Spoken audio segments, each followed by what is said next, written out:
7:5 এবং 8:9 এর ধারাবাহিক অনুপাত নির্ণয় করো।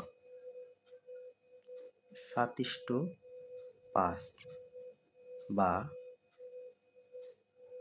8:9 বা প্রথমে এই দ্বিতীয় অনুপাতের পূর্ব রাশি দ্বারা প্রথম অনুপাতের উভয় রাশিকে গুণ করব। 8 গুণ 7, 8 গুণ 7 এবং 8 গুণ 5, 8 গুণ 5 সমান 7 9 7 8 কত 56 ইস্টু 5 8 40। এরপর প্রথম অনুপাতের উত্তর রাশি দ্বারা দ্বিতীয় অনুপাতের উভয় রাশিকে গুণ করব।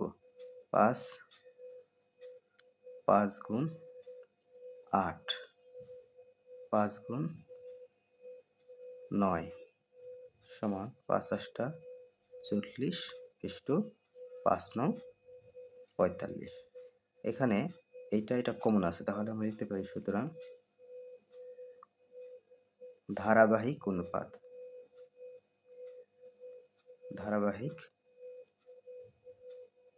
অনুপাত সমান 56 ইস্টু 40 ইস্টু 45।